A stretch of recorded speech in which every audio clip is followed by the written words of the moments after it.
Good evening, everybody. This is Shakira Ali here in Trenton, New Jersey, and today I wanted to do this short video on mindset mastery today, and specifically I want to talk about how to move from anger to manifest your abundance. And let me just kind of reiterate that. I'm talking about how to move yourself out of anger so that you can maintain a state of abundance and prosperity, which is a state of being, actually. So I want to talk about that, mostly because it's Black History Month. We're actually coming towards the end of Black History Month. And all month, people have been sharing information online and various social media outlets about the history of African Americans in the U.S. in particular, and sometimes that can be a bit maddening, a bit frustrating. It can kind of put you in a state of anger and upset, and this was bothering me because I am really supporting myself and supporting others in maintaining a very high resonance in order to be in pursuit of prosperity and abundance on a full-time basis. And so this kind of anger and upset is dissonant with that state of mind, with the state of mind of being abundant and prosperous.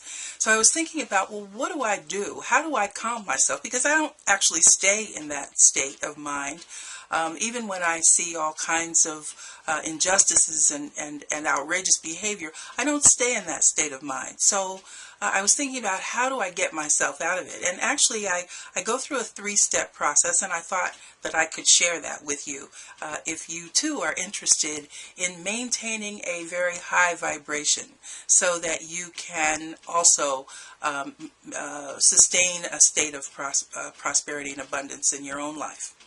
So what I do is I actually, first of all, recognize that when I am angry, when I am in a state of rage or anger or upset, that is actually a reflection of an attachment to something.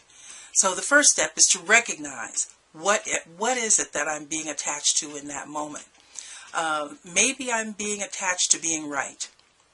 You know, I have a particular opinion, a particular posture, you know, a state of mind, and something comes along to upset that state, and so I am attached to being right. So that could be one reason. Another reason is I could be attached to being a victim. You know, especially when I think about history, when I think about even injustices that occur today.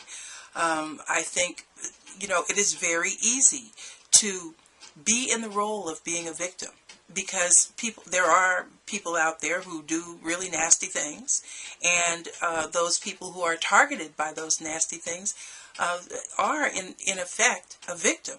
But you don't have to stay in that state of mind. You don't have to remain in a state of victimhood, and it is healthier for you if you don't. Healthier for me when I don't maintain a state of victimhood. So that is one condition of being attached to being a victim. Another way that you can be attached is to feel like you should be in control. We all like to be in control of our lives. Who doesn't? No one likes the feeling of having the control of their activity, their freedom in the hands of someone else.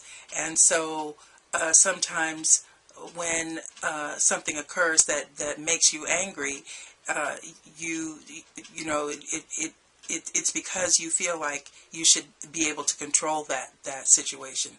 Sometimes you can, sometimes you can't. But in any event, the idea is to recognize that you have an attachment for wanting to be in control.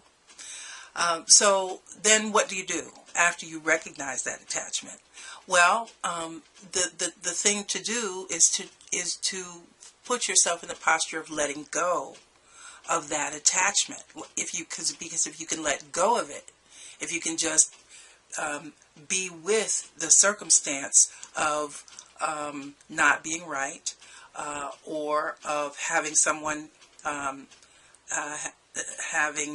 have done something to you. So somebody did something to you, and you're deciding, okay, I have some choices here. I don't need to be a victim in this. I can do something else.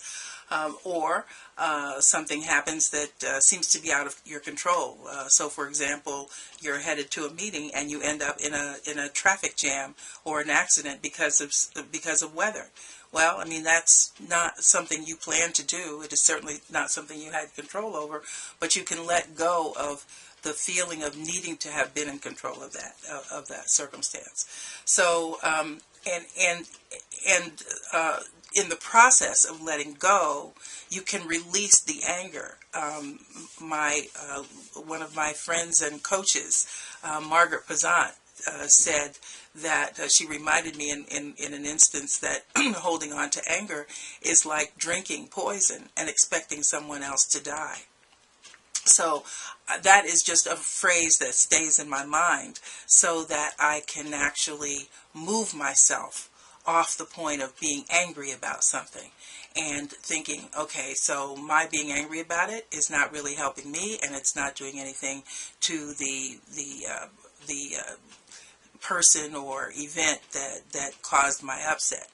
So what's the next thing to do after I move myself to the point of letting go? Then I try to get flat.